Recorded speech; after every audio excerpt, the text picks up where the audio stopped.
निंदनीय है। 17 लोग 35 वर्षीय महिला पर। देखिए, ये इस तरह की घटनाएं पूरी मानवता को शर्मसार करती हैं। ये जो घटनाएं होती हैं, ये समाज के लोगों की जिम्मेदारी होती है कि हम बहन बेटियों की आबरू को सुरक्षित रखें। और जो लोग इस तरह के घटना को अंजाम दे रहे हैं या देते हैं, वो कोई बाहर के लोग नहीं होते, या तो उसी गांव के लोग होते हैं या अगल बगल के लोग होते हैं, कोई बाहर से नहीं आ रहे करने के लिए।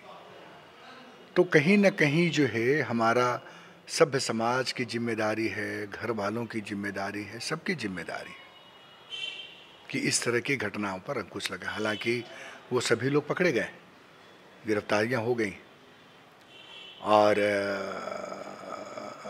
ये कहना हम व्यक्तिगत, मेरा ये मानना है, पार्टी का ये मानना है कि बीजेपी के कार्यकाल में कम हुए, कांग्रेस के कार्यकाल में ज़्यादा हुए, या कांग्रेस के शासनकाल में कम दुष्कर्म की घटनाएं हुई, बीजेपी के कार्यकाल में दुष्कर्म की घटनाएं ज़्यादा हुई, या जो लोग भी इस तरह के आंकड़े पेश करते हैं, मैं समझता हूँ पूरी महिला समाज पर एक मजाक करते हैं।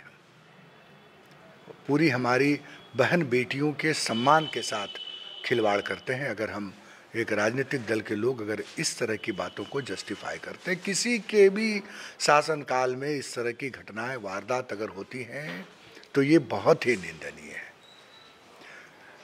रह गई बात इसको किस तरह से हम देखते हैं, तो हमारा प्रशासन, हमारे डीजीपी एमबी राव पिछले 20 वर्षों में जो पुलिस का कप्तान मिला है इस राज्य को, बहुत ही सेंसिटिव।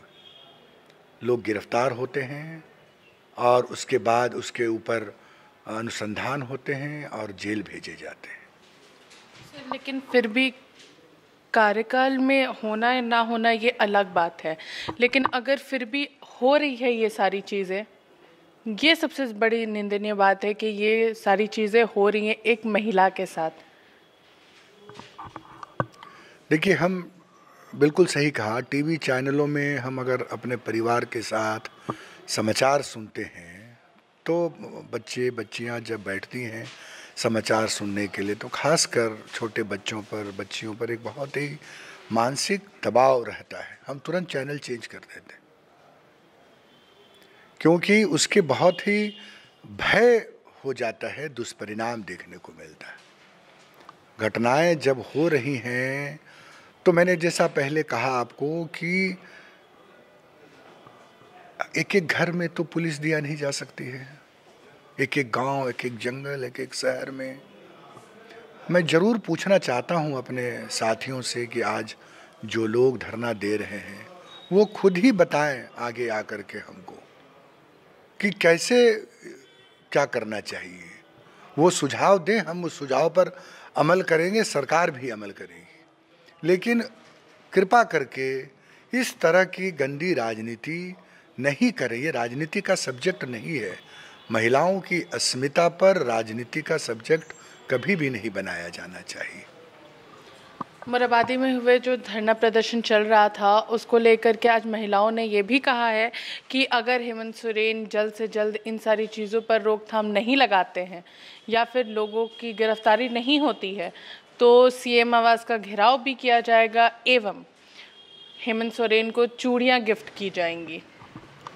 देखिए, बिल्कुल जो है लोकतंत्र में सबको अधिकार है अपनी बात रखने का और आवाज़ पहुंचाने का, इसमें कोई दो मत नहीं। लेकिन यही महिलाएं उस समय कहाँ थीं? मैं फिर एक बार बोलने के पहले अपनी बात को दोहराना चाहूँगा कि हम कभी भी इसको जस्टिफाई नहीं करते हैं कि उनके कार्यकाल में महिलाओं की अस्मिता तार तार हुई और हमारी सरकार में कम हुई।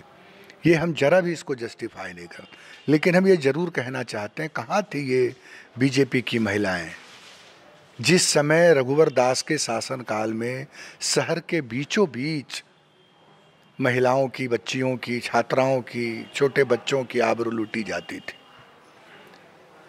कहाँ थे ये लोग जब रघुवर दास जी कहा करते थे कि राजनीति कर रहे हैं इस पर, बच्ची के पिता पर, जिस बच्ची को मार दिया गया था राम टहल चौधरी कॉलेज के हॉस्टल में, याद होगा आपको, 7,500 रेप की घटनाएं हुई थी यहाँ। तो उस समय ये महिलाएं उस समय क्यों चूड़ी भेंट करने हाथरस नहीं गई, जब सरकार और पुलिस महकमा घटने को दबाने का काम कर रही थी? बिहार क्यों नहीं जाते हैं, मध्य प्रदेश क्यों नहीं जाते हैं, दूसरे प्रदेश जहाँ जहाँ बीजेपी के शासन का? आपको याद होगा सुप्रीम कोर्ट को इंटरवेन करना पड़ा यही ढुल्लू महतो के प्रकरण में। ढुल्लू महतो जी ने जो है सुप्रीम कोर्ट में जो है ये मामला गया कि महिलाओं के साथ ढुल्लू महतो जी के रिकॉर्ड रहे। आज कुछ लोग चुनाव भी जीत गए हैं, हो सकता है अदालत से वो बरी भी हो जाते हैं, लेकिन जो अवाम का अदालत है, जनता की अदालत है, मीडिया भी जानती है कि वो आदमी दुष्कर्मी है, वो आदमी ने पाप किया है, हत्या किया है, लेकिन इसके बावजूद भी जो है ऐसे लोगों को राजनीति में कौन संरक्षण देता है? हाथरस की घटना पूरे देश के सामने जो है एक मिसाल है। आपको याद होगा सुरेंद्र सिंह थे भारतीय जनता पार्टी के विधायक और लखनऊ भाजपा के नेता थे रंजीत श्रीवास्तव। उन्होंने कहा कि जितनी भी लड़कियां बलात्कार के शिकार होती हैं वो गन्ने और बाजरे के खेत में ही क्यों पाई जाती हैं? तो भाजपा के नेता कौन थे? चिन्मय भारद्वाज। कठुआ का रेप कांड किससे छुपी हुई है? कर्नाटक में बीजेपी के मंत्री का इन्वॉल्वमेंट रहा, किससे छुपा हुआ है? झारखंड में जो है रहा है, किससे छुपा हुआ है? तो आप उनको जाकर के पहले चूड़ी भेंट करिए। केंद्र सरकार के पिछले 6 साल के कार्यकाल में बलात्कार की सारे रिकॉर्ड टूट गए हैं। जो रिकॉर्ड आए हैं दलित समुदाय की महिलाओं के ऊपर में 34% जो है वो रेप की घटनाएं बढ़ी। तो ये जो आंकड़े हैं लगभग 20% जो है वो दुष्कर्म के घटनाएं बढ़ी हैं, 18% जो है वो पाप के घटनाएं बढ़ी हैं। ये रिकॉर्ड है, लेकिन मैं फिर कहूँगा कि हम रिकॉर्ड में नहीं जाना चाहें। तो ये उस समय कहाँ थी बीजेपी की महिलाएं पिछले 5 साल में जब इनके अस्मिता लूटी जा रही थी? तो ये राजनीतिक आप खुद सुझाव दीजिए। ऐसे मुद्दे पर हम सुझाव आमंत्रित करते हैं बीजेपी के हमारे साथियों से। आप बताएं कि सरकार को क्या करना चाहिए, कैसे रोका जाए। आप इसके लिए क्या प्रयास कर रहे हैं सिवाय धरना देने के लिए? आपने क्या प्रयास किया है? पिछले 16 वर्ष आपके यहाँ राजनीति के आप सत्ता संभाले हैं, इस कुकर्म को रोकने के लिए आपके पास क्या योजना है सिवाय धरना दे करके और सोशल कैंपेन चला के? आप अपने जिम्मेदारियों से नहीं बच सकते। आपको बताना होगा कि कैसे जो है इस पर रोक लगाई जा सकती है। ये सभ्य समाज की भी जिम्मेदारी है। उस घर से निकलना होगा जिस घर में ये गलत शिक्षा दी जाती है, वहाँ बताना हो। कौन दुमका में जो है कोई रांची से तो नहीं गया, उसी गांव के लोग थे जो पकड़ाए हैं। और कहाँ कहाँ इंतजाम किए जा सकते हैं, क्या किए जा सकते हैं।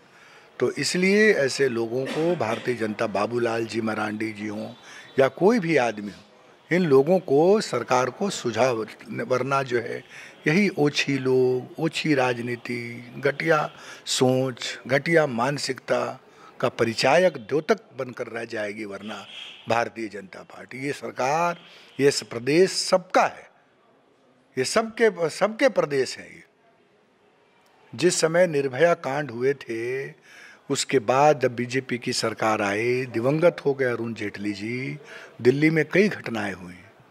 जब वो बात सामने आई तो अरुण जेटली जी ने कहा भारत से जाकर के बाहर कि वैश्विक दुनिया में भारत की बड़ी बदनामी होती है इस तरह के मामले अगर उछाले जाते हैं तो। ये अरुण जेटली जी का स्टेटमेंट था 2015 में जब वो मंत्री थे, सरकार में थे। तो ये चीज़ें नहीं होनी चाहिए। आप ये देखिए कि हमारा पुलिस डिपार्टमेंट के लोग पकड़ रहे हैं कि नहीं, जेल भेजे जा रहे हैं कि नहीं, लीपा पोती तो नहीं हो रही है, 2:30 बजे रात में उसकी अंत्येष्टि तो नहीं हो रही है, उसके जीव तो नहीं काटे जा रहे। ये सबसे इम्पॉर्टेंट चीज़ है कि हम उसको एक्सेप्ट कर रहे हैं कि गलतियां हो रही हैं। वो आदमी जिसने भी किया वो तुरंत गिरफ्तारी होती है, ये मानसिकता होनी चाहिए।